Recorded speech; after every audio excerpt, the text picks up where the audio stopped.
Hello बच्चों, welcome back to my channel. आपको यहाँ पे आपके सारे सब्जेक्ट्स को, हर क्लास के सभी सब्जेक्ट्स को आसान हिंदी भाषा में समझाया जाता है। आई होप आपने अभी तक मेरे चैनल को लाइक और सब्सक्राइब कर दिया होगा। तो चलिए हम पढ़ते हैं। हम लोग क्लास 9 का साइंस का चैप्टर नंबर 15 कर रहे थे, इम्प्रूवमेंट इन फूड रिसोर्सेज। मतलब किस तरह से हम जो हमारे भोजन उगाने के साधन हैं उनको हम बढ़ा सकते हैं। तो अभी तक हम इसमें पढ़ चुके हैं कि अभी तक भारत में इतने सालों में वाइट रेवोल्यूशन आया है और ग्रीन रेवोल्यूशन आया है, जिसकी वजह से भारत में दूध के उत्पादन में भी बढ़ोतरी हुई है और खेती के उत्पादन में, मतलब जो हमारी फसलों की मात्रा है, फसलों का उत्पादन है, उसमें भी बढ़ोतरी हुई है। तो हम लोग पढ़ चुके हैं कि किस तरह से जब हम फसलें उगाते हैं तो हमें ज़रूरत होती है क्रॉप वैरायटी इम्प्रूवमेंट की, क्रॉप प्रोडक्शन इम्प्रूवमेंट की और क्रॉप प्रोटेक्शन मूवमेंट की। तो अभी तक हम पढ़ चुके हैं क्रॉप वैरायटी इम्प्रूवमेंट के बारे में, और उसके बाद हमने पढ़ा क्रॉप प्रोडक्शन मैनेजमेंट के बारे में, जिसमें हमने पढ़ा कि न्यूट्रिएंट्स की मैनेजमेंट हम कैसे करते हैं और मैन्योर उसमें हम क्यों डालते हैं या खाद क्यों डालते हैं। और आज हम पढ़ेंगे फर्टिलाइज़र्स के बारे में। तो अभी तक ये मेरा इस चैप्टर से रिलेटेड थर्ड वीडियो है। अगर आप मेरे चैनल से पहली बार जुड़ रहे हैं तो वीडियोस की लिस्ट में जाकर आप इसका पार्ट 1 और पार्ट 2 देख सकते हैं, या फिर प्ले लिस्ट में जाकर भी पार्ट 1 और पार्ट 2 आप देख पाएंगे। तो चलिए हम शुरू करते हैं। हमारा टॉपिक है फर्टिलाइज़र्स। फर्टिलाइज़र्स मतलब केमिकली प्रोड्यूस्ड इस तरह की खाद जो हमारी मिट्टी के लिए फ़ायदेमंद साबित होती है। Fertilisers are commercially produced plant nutrients, मतलब ये फैक्ट्रीज़ में बनाए गए मिट्टी के पौधों में या मिट्टी के पोषक तत्वों को बढ़ाने वाले पदार्थ होते हैं। Fertilisers supply nitrogen, phosphorus and potassium. जो फर्टिलाइज़र्स होते हैं ये मेनली मिट्टी में नाइट्रोजन बढ़ाते हैं, फॉस्फोरस और पोटाशियम भी बढ़ाते हैं। They are used to ensure good vegetative growth. और ये हम इसलिए डालते हैं ताकि जो उगने वाली फसल है, वेजिटेटिव ग्रोथ मतलब उनके पत्ते अच्छी मात्रा में हो, उनकी बढ़िया तने निकले, एंड फ्लावर्स और उनके फूल बहुत अच्छे हों, and give rise to a healthy plants. और ऐसा इसलिए किया जाता है ताकि जो सेहतमंद पौधे हैं वो उगें। Fertilisers are a factor in higher yields for high cost farming. मतलब जो फर्टिलाइज़र्स हैं ये इनसे उत्पादन तो बढ़ता ही है, परंतु इससे जो है हाई कॉस्ट फार्मिंग मतलब जो खेती बाड़ी की कीमत है वो भी बढ़ जाती है। Fertilizers should be applied carefully in terms of dose, time and observing pre and post application precautions for their complete utilisations.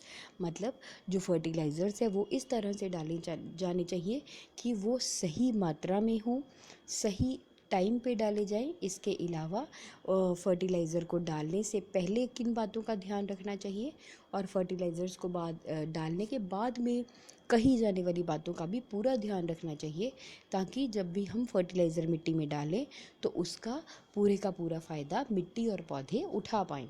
For example, sometimes the fertilizers get washed away due to excessive irrigation. मतलब यहाँ पे एक उदाहरण दी गई है कि कई बार ऐसा होता है कि हम फर्टिलाइज़र्स डाल देते हैं और उसके बाद खूब सारा पानी सिंचाई के लिए डालते हैं, जिसकी वजह से पानी के साथ जो फर्टिलाइज़र है वो बहकर निकल जाते हैं, and are not fully absorbed by the plants. और इसकी वजह से जो पौधे हैं वो इन फर्टिलाइज़र्स को अच्छे से एब्जॉर्ब नहीं कर पाते। This excess fertilizers then lead to water pollution. और जो पानी में जो ये फर्टिलाइज़र घुल जाते हैं, इनकी वजह से जो पानी है वो भी गंदा हो जाता है। Also as we have seen in the previous chapter, the continuous use of fertilizers in area can destroy the soil fertility. आपने जैसे कि पढ़ा है कि अगर हम लगातार ऐसे केमिकल फर्टिलाइज़र्स यूज़ करते रहेंगे, ऐसे केमिकल वाले फर्टिलाइज़र्स को प्रयोग में लाएंगे, तो उसकी वजह से जो मिट्टी है उसकी फर्टिलिटी मतलब उसकी जो उर्वरकता है, मतलब जो उसकी फसलों को उगाने की कैपेसिटी है वो भी कम हो जाती है। इसके अलावा because the organic matter in the soil is not replenished and the microorganisms in the soil are harmed by the fertilizers used। और ऐसा इसलिए होता है क्योंकि अगर हम उसमें सिर्फ फर्टिलाइज़र्स ही डालते हैं तो मिट्टी में जो ऑर्गेनिक मैटर है, जो कुदरती तौर पे सड़े गले पदार्थ होने चाहिए, उनकी मात्रा कम हो जाती है और फर्टिलाइज़र्स डालने से जो जो हमारी मिट्टी के लिए फ़ायदेमंद कीड़े मकोड़े हैं वो भी ख़त्म हो जाते हैं। Short-term benefits of using fertilizers and long-term benefits of using manure for maintaining the soil fertility have been considered while aiming for optimum yield in crop production। मतलब जब भी हम अपने अपने खेतों की मिट्टी में जो है हमें थोड़े समय के लिए फर्टिलाइजर्स डालने चाहिए और लंबे समय के लिए मैन्योर मतलब कुदरती तौर पे जो गले सड़े पदार्थों से बनी हुई खाद होती है, लंबे समय के लिए हमें उसको प्रयोग में करना चाहिए। और ऐसा ही करने से जो हमारी जो हमारी फसल है, फसलों का जो झाड़ है वो अधिक मात्रा में उग पाएगा। अब इसके बाद है ऑर्गेनिक फार्मिंग। अब इसे ध्यान से देखिए। Organic farming is a farming system with minimal or no use of chemicals as fertilizers, herbicides, pesticides, etc। मतलब ऑर्गेनिक फार्मिंग क्या होती है? ये ऑर्गेनिक फार्मिंग का मतलब है उस तरह एक ऐसा तरीका या फसलों को उगाने का एक ऐसा तरीका जिसमें जो है केमिकल्स जैसे कि फर्टिलाइज़र्स हुए या कीड़े मार दवाइयाँ हुई, इन सब चीज़ों का बिल्कुल भी प्रयोग नहीं किया जाता या बहुत कम किया जाता है। And with the maximum input of organic manures, और इसमें ज़्यादा से ज़्यादा जो है कुदरती तौर पे जो बनाई गई खाद होती है उसी को प्रयोग में किया जाता है। रिसाइकल्ड फार्म वेस्ट, और इसके अलावा क्या होता है रिसाइकल्ड फार्म वेस्ट, जैसे कि स्ट्रॉ, मतलब जब हमारी फसलें कट जाती हैं तो उसके बाद जो पौधों का हिस्सा बचता है वो उसको गला सड़ाकर या फिर लाइव स्टॉक एक्सक्रीटा मतलब जानवरों का गोबर डाला जाता है।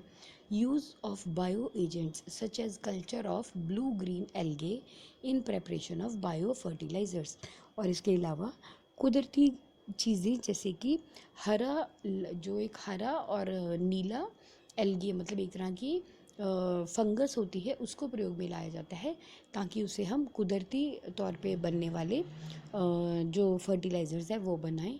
नीम लीव्स, उसके अलावा बीमारियों से बचाने के लिए नीम के पत्ते और फिर हल्दी को डाला जाता है, specially in grain storage as biopesticides. मतलब बायो फर्टिलाइज़र्स मीन्स ऐसे खाद जो कि कुदरती तौर पे बनाए जाते हैं उन्हें प्रयोग में किया जाता है फसल को उगाने के लिए। और इसके अलावा जब हम फसलों को जो अनाज उग जाता है उस अनाज को जब हम स्टोर करते हैं तो उस टाइम पे नीम की पत्तियाँ या फिर हल्दी का प्रयोग किया जाता है ताकि उन्हें कीड़े ना पकड़े।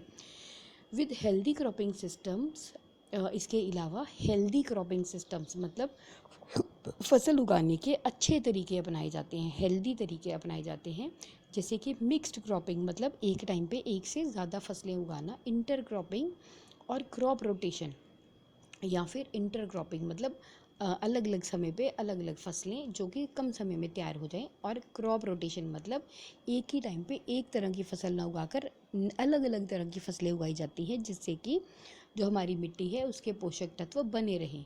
These cropping systems are beneficial in insect pest and weed control besides the providing nutrients. क्योंकि ये सारी जो सिस्टम्स हैं, ये जो अलग अलग तरह की फसलें उगाने के तरीके हैं, इनको इसलिए प्रयोग में लाया जाता है ताकि इससे जो मिट्टी है उसकी उर्वरकता बनी रहे, उसमें जो कीड़े हैं मकोड़े, जो कीड़े मकोड़े हैं या फिर अलग तरह के न्यूट्रिएंट्स हैं वो समय समय पे पूरे होते रहें। अब इसके बाद हमारे पास आता है इरिगेशन। सबसे पहले हमने फर्टिलाइजर्स के बारे में देखा कि हम किस तरह से फर्टिलाइजर्स को प्रयोग में करते हैं। अब उसके बाद इरिगेशन मतलब सिंचाई, हमें सिंचाई किस तरह से करनी चाहिए। Most agriculture in India is rain fade. अक्सर जो भारत में खेती बाड़ी है वो रेन फेड मतलब ज़्यादातर जो खेती बाड़ी है वो वर्षा पे निर्भर करती है। That is, the success of crop in most areas is dependent on timely monsoon and sufficient rainfall spread through most of the growing season। मतलब पूरे देश में अक्सर जो है फसलों की जो सफलता है मतलब फसल अच्छी हो इसके लिए वो इसी बात पे निर्भर करते हैं कि जो मॉनसून है वो समय पे आए, सही मात्रा में बारिश हो, और इसके अलावा और पूरा समय तक बारिश होती रहे जब तक कि फसल उग रही है। Hence the poor monsoon cause the crop failure. इसकी वजह से अगर बारिश अच्छी नहीं होती या मानसून अच्छा नहीं जाता तो जो फसल है वो बर्बाद हो जाती है। Ensuring that crop gets water at the right stages during this growing season can increase the expected yield of any crop। मतलब इस बात को पक्का करना कि एक फसल जब वो उग रही है तो उसकी अलग अलग स्टेजेस पे उसे सही मात्रा में पानी मिले, इससे भी जो हमारी कोई भी फसल है वो अच्छे से उगती है। मतलब उसकी जो झाड़ है, अगर उसे सही मात्रा में पानी मिलता है सही समय पे तो उसका जो झाड़ है वो बढ़ जाता है। Therefore, many measures are used to bring more and more agricultural land under irrigation। तो इसीलिए बहुत तरह के तरीके अपनाए जाते हैं जिससे कि जो खेती बाड़ी के अधीन आने वाली ज़मीन है उसे सही मात्रा में सिंचाई होती रहे। अब यहाँ पे एक पॉइंट है, droughts droughts occur because of scarcity और irregular distribution of rains. Drought का मतलब होता है अकाल।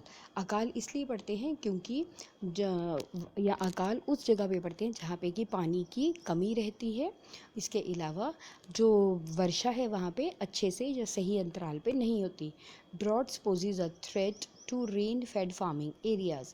और अकाल की वजह से वो जगहें जहाँ पे सिर्फ बारिश से ही सिंचाई होती है उन जगहों पे फसलों का उत्पादन बहुत अफेक्ट होता है।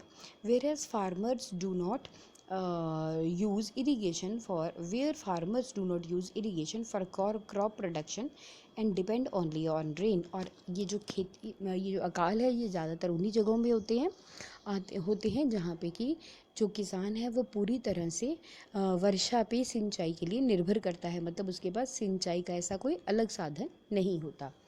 Light soils have less water retention capacity. मतलब जो हल्की मिट्टी होती है उनमें पानी रोकने की, पानी को संभालने की क्षमता कम होती है। In the areas with light soils crop gets adversely affected by drought conditions. तो ऐसी जगहें जहाँ पे हल्की मिट्टी होती है वहाँ पे अगर अकाल आता है तो उसकी वजह से फसलें पूरी तरह से ख़त्म हो जाती हैं। Scientist have developed some crop varieties which can tolerate drought conditions. तो अभी तक इस मुसीबत से निकलने के लिए वैज्ञानिकों ने कुछ ऐसी फसलों की किस्में बनाई हैं जो कि अकाल में भी ज़िंदा रह सकती हैं। तो हम लोग इरिगेशन यानी सिंचाई के बारे में पढ़ रहे थे।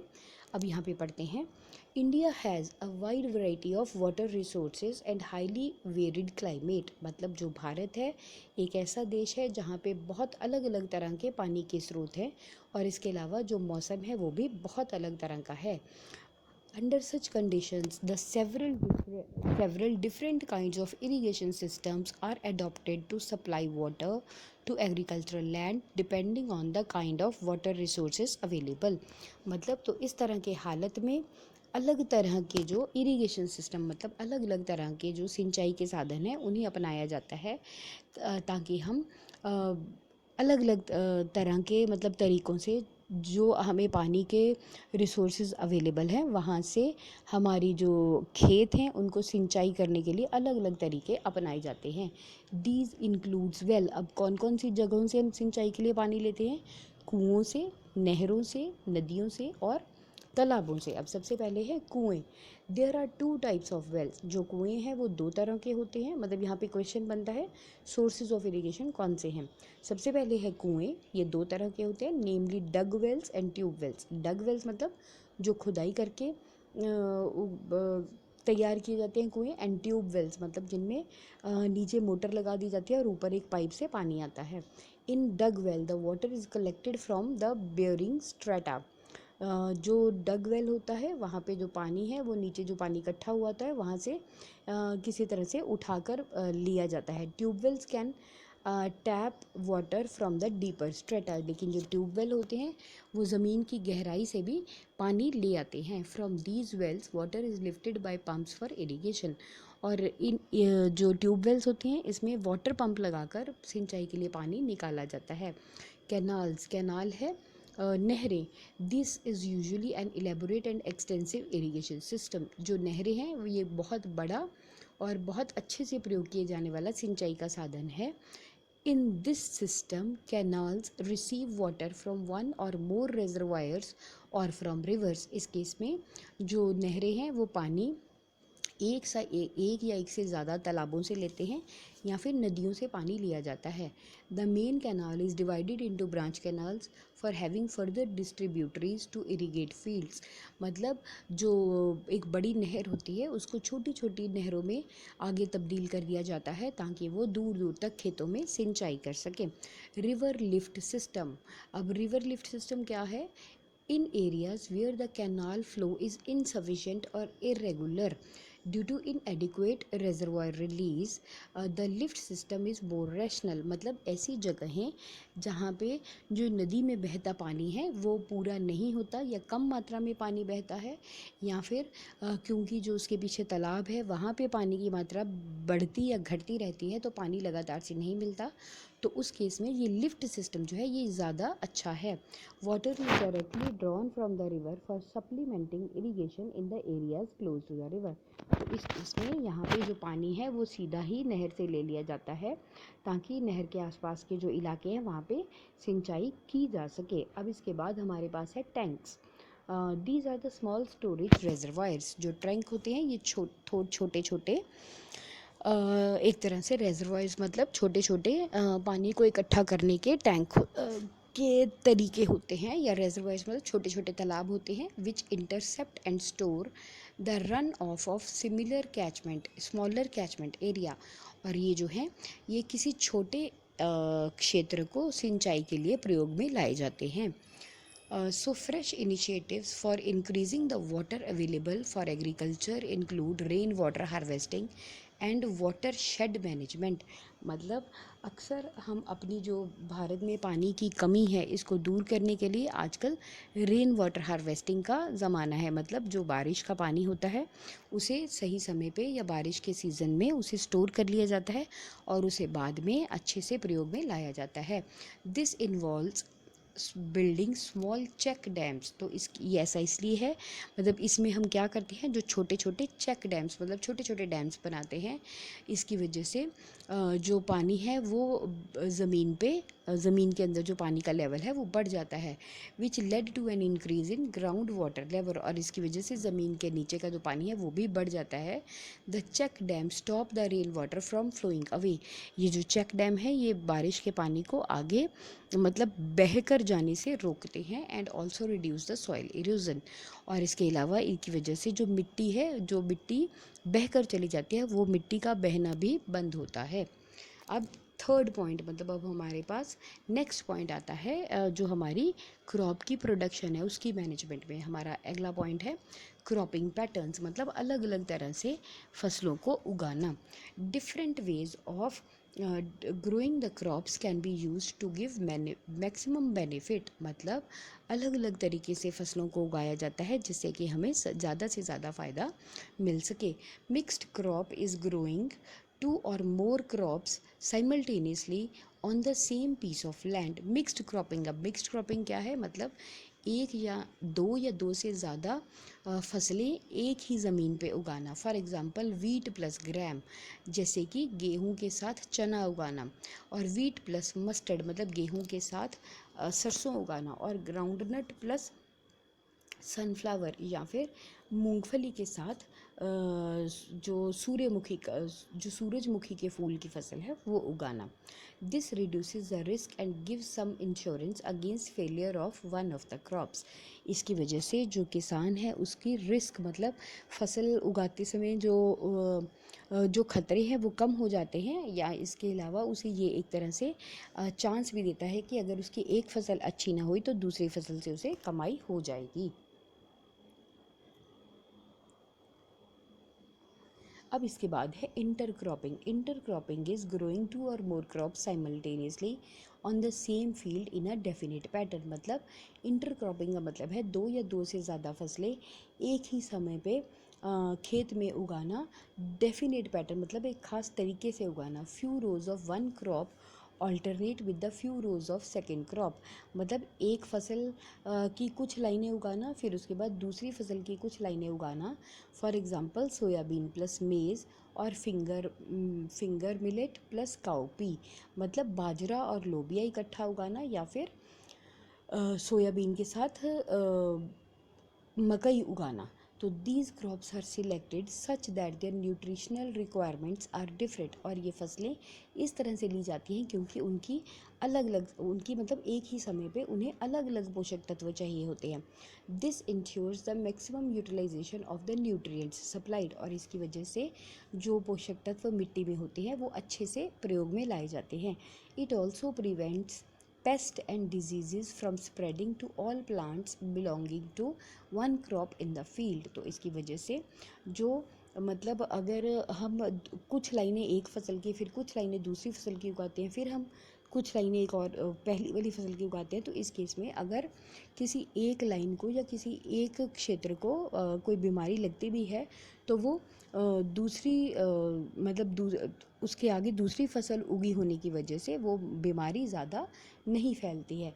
तो this way the crops both the crops can give better return. तो इस तरीके से जो दोनों फसलें हैं वो अच्छे से अच्छे मतलब ज़्यादा उत्पादन देती हैं। अब जैसे आपको यहाँ पे 15.2 फिगर में दिखाया गया है, पहले ये गोभी की फसल है, फिर उसके बाद दूसरी फसल, फिर दोबारा से गोभी की फसल। मतलब अगर एक ही समय पे आप एक से ज़्यादा फसलें उगाकर ज़्यादा मात्रा में कमाई कर सकते हो। So the growing of different crops on a piece of land in a pre-planned succession is known as crop rotation। मतलब अगर हम एक ही फसल पे अलग अलग समय पे अलग अलग तरह की फसलें उगाते हैं तो उसे हम क्रॉप रोटेशन कहते हैं। अब depending upon the duration crop rotation is done for different crop combinations.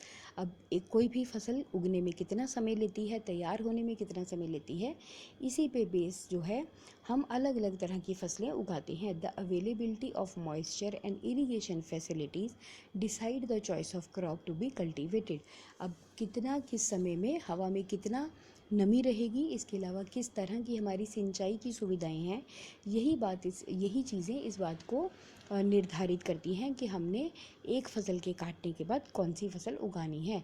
If the crop production is done properly then 2 or 3 crops can be grown in a year with good harvest. अगर हम जो crop rotation है इसको सही तरीके से कहें तो एक साल में हम 2 या 2 से ज़्यादा फसलें उगाकर खूब पैसे कमा सकते हैं।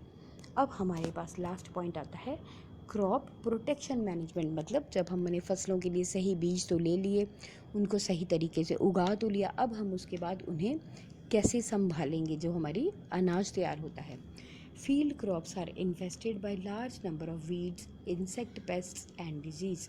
फील्ड क्रॉप्स मतलब जो खेत में उगाई गई फसलें होती हैं उनमें बहुत सारे वीड्स मतलब उनमें कई तरह के अनचाहे पौधे होते हैं। इंसेक्ट, पेस्ट्स उसमें कई तरह के कीड़े होते हैं और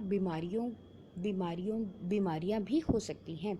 if weeds and pests are not controlled at the appropriate time, अगर जो हमारे अनचाहे पौधे हैं या जो ये कीड़े मकोड़े हैं इनको सही समय पे ना रोका जाए then they can damage the crop so much that most of the crop is lost. तो ये हमारी फसल को इतना नुकसान पहुंचा सकते हैं कि ज़्यादा से ज़्यादा फसल बेकार हो सकती है। वीड्स, अब वीड्स क्या हैं? Weeds are unwanted plants in the cultivated field. Weeds का मतलब है वो अनचाहे पौधे जो कि एक खेत में उगते हैं। फॉर एग्जांपल ज़ैंथियम, इसकी सबसे बड़ी उदाहरण है ज़ैंथियम, जिसे गोखरू कहा जाता है, पार्थेनियम जिसे गाजर घास कहा जाता है, पार्थेनियम, या फिर साइपररीनस रोटंडस जिसे मोथा कहा जाता है।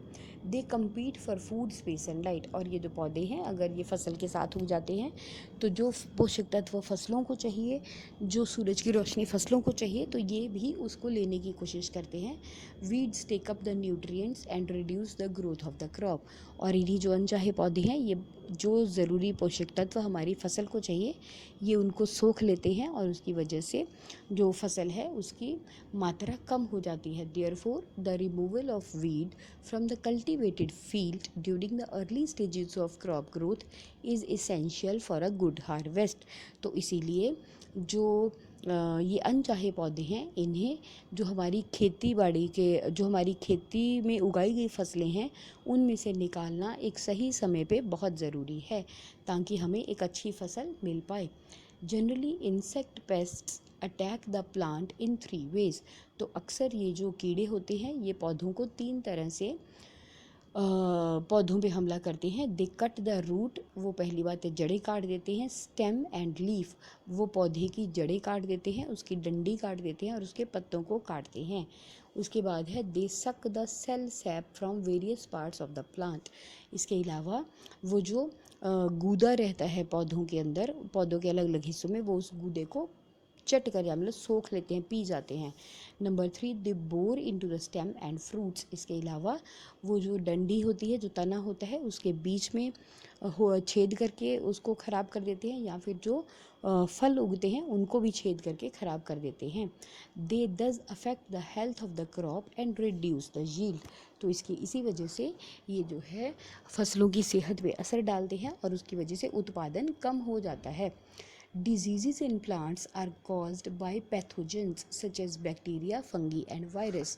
इसी तरह से जो पौधे हैं उनमें जो बीमारियां हैं वो बाहरी कीड़ों के द्वारा होती हैं, जैसे कि बैक्टीरिया हुआ, फंगी हुआ, वायरस हुआ। These pathogens can be present in air and transmitted through the soil, water and air। ये जो पैथोजेंस, ये जो बाहरी कीड़े होते हैं, ये अक्सर ही हवा, मिट्टी या पानी के द्वारा ही फैलते हैं। इसके बाद है weeds, insects and diseases can be controlled by various methods. मतलब ये जो अनचाहे पौधे हैं, ये जो कीड़े मकोड़े हैं या ये बीमारियां हैं, इनको हम अलग अलग तरीक़ों से कंट्रोल कर सकते हैं। One of the most commonly used method is the use of pesticides. सबसे जो बेहतर तरीका या अक्सर जिस तरीके का प्रयोग किया जाता है वो है पेस्टिसाइड्स, मतलब कीड़े मार दवाइयाँ, which include herbicides, insecticides and fungicides. अब इसमें क्या होता है, इसमें होता है जो अनचाहे पौधे हैं उनको मारने की दवाई, कीड़ों को मारने की दवाई, और अलग तरह के जो ये बैक्टीरिया या वायरस है इनको मारने की दवाई। These chemicals are spread on the crop plants for or used for treating the seeds and soil. यही जो केमिकल्स हैं इनको या तो फसलों के ऊपर, फसलों के पौधों पे छिड़का जाता है, और उसके अलावा जो बीज हैं या मिट्टी है उनको उन पे भी छिड़का जाता है।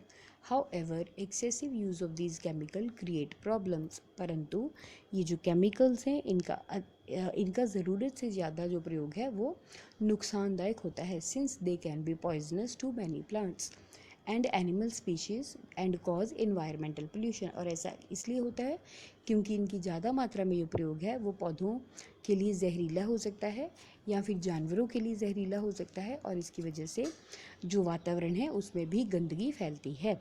Weed control methods also include mechanical removal. ये जो हमारे अनचाहे पौधे हैं इनको कंट्रोल करने के लिए मशीनों से भी निकाला जाता है। Preventive methods such as proper seed bed preparation. इसके अलावा इन चीज़ों से बचने के लिए कुछ अलग तरीके भी अपनाए जाते हैं, जैसे कि प्रॉपर सीड बेड प्रेपरेशन, यानी जहाँ पे बीज उगाए जाते हैं उस जगह को अच्छे से तैयार करना। टाइमली सोइंग ऑफ क्रॉप्स, सही समय पे फसलों को बोना। इंटर क्रॉपिंग, सही मतलब अलग समय पे एक ही समय पे अलग अलग फसलें उगाना। क्रॉप रोटेशन, अलग अलग फसलों को उगाकर भी हम लोग वीड कंट्रोल मतलब अनचाहे पौधों से बच सकते हैं। Some other preventive measures against pest are the use of resistant varieties. इसके अलावा अगर हमें कीड़ों से बचना है तो हम ऐसी किस्में उगाएं जो कि जिन पे कि इन कीड़ों मकोड़ों का असर नहीं होता। एंड समर प्लोइंग, और गर्मियों में हम हल चलाएं, in which the fields are ploughed deep in summers to destroy the weeds and pest. मतलब इस केस में गर्मियों में अक्सर जो हमारे खेत रहते हैं उन्हें गहराई तक जोता जाता है, उन्हें गहराई तक उनमें हल चलाया जाता है, ताकि उनकी जो मिट्टी है वो पलट जाए और उसमें जितने भी कीड़े मकोड़े हैं या फिर जितने भी अनचाहे पौधों के बीज हैं वो गर्मी की वजह से नष्ट हो जाएं। तो अब यहाँ पे नेक्स्ट हमारे पास है स्टोरेज ऑफ ग्रेन्स। अब इसके बाद हमारे पास सबसे बड़ी बात है कि जो फसलें हमने उगा ली हैं हमें इनको किस तरह से स्टोर करना है। Storage losses in agriculture produce can be very high. मतलब जब हम फसलों को भंडार करते हैं, अगर वो सही से भंडारीकरण ना हो तो उससे बहुत ज़्यादा नुकसान हो सकता है। Factors responsible for such losses are biotic and abiotic. अब इसके लिए भी जो चीज़ें जिम्मेदार हैं वो बायोटिक मतलब कुदरती और गैर कुदरती भी हो सकती हैं। कुछ हैं बायोटिक कंडीशंस हैं, जैसे कि इंसेक्ट कीड़े, रोडेंट्स भी कीड़े, फंगी, माइट्स एंड बैक्टीरिया। कुदरती तरीके हो सकते हैं जैसे कि कीड़ों का होना, रोडेंट्स मतलब हमला करने वाले या फसलों को बर्बाद करने वाले कीड़े, या कुछ इस तरह के कीड़े जो कि उनको नष्ट कर दे दानों को। और दूसरे हो सकते हैं अबायोटिक कंडीशंस होते हैं इनएप्रोप्रिएट मॉइस्चर, मतलब उस समय जितनी नमी चाहिए उससे ज़्यादा या कम नमी होना। और इसके अलावा जहाँ पे हमें खाने को स्टोर किया है, अनाज को स्टोर किया है, वहाँ पे टेम्परेचर ज़्यादा या कम होना। This factors cause degradation in quality. इसकी वजह से या इनफैक्ट इन कारणों की वजह से जो जो फसल की क्वालिटी है वो ख़राब हो सकती है। लॉस इन वेट, उसका जो वेट है, भार है, वो कम हो सकता है। पुअर जर्मिनेबिलिटी, उसकी उगने की क्षमता कम हो सकती है। डिसकलरेशन ऑफ प्रोड्यूस, जो फसल है या जो अनाज है उसका रंग खराब हो सकता है। और लीडिंग टू पुअर मार्केटेबिलिटी, और इसकी वजह से जो फसलें हैं वो मार्केट में कम बिकती हैं। These factors can be controlled by proper treatment, और यही जो तरीके हैं इनको हम सही ट्रीटमेंट से कंट्रोल कर सकते हैं। And by systematic management of warehouse, और इसके अलावा जो हमारे भंडार गृह हैं उनको अच्छे से संभाल कर हम इन चीज़ों से बच सकते हैं। Preventive and control measures are used before grains are stored for future use, मतलब जब जब जब भी हम अनाज को भंडारीकरण करते हैं तो उसके लिए उसको जमा करके रखने से पहले हमें अलग अलग तरीके अपनाने चाहिए। These include strict cleaning of the produce, और इसमें क्या होता है, सबसे पहले फसल को अच्छे से साफ़ करना बिफोर द स्टोरेज, मतलब फसल को स्टोर करने से पहले, अनाज को स्टोर करने से पहले अच्छे से साफ़ करना। Proper drying of the produce first in sunlight and then in shade, और इसके अलावा फसल को धूप में और छाया में अच्छी तरह से सुखाना। And fumigation using the chemicals that can kill pest, और इसके अलावा उस पर ऐसी दवाइयाँ छिड़कना जिसकी वजह से जो कीड़े मकोड़े हैं वो पैदा ना हो पाए। तो मतलब कहने का ये है कि अगर हम फसलों को उगाने के बाद उसे अच्छे से स्टोर करेंगे तो हम उन अनाज को लंबे समय तक प्रयोग कर पाएंगे, और इससे जो हमारा अनाज है वो वेस्ट भी नहीं होगा। तो आज के लेक्चर में इतना ही। नेक्स्ट आपका टॉपिक है एनिमल हस्बेंड्री, वो हम नेक्स्ट लेक्चर में करेंगे। आई होप आपको अच्छे से समझ आया। कहीं कोई डाउट है तो आप उसे कमेंट सेक्शन में पूछें, और मेरे चैनल को लाइक और सब्सक्राइब ज़रूर करें। Thank you.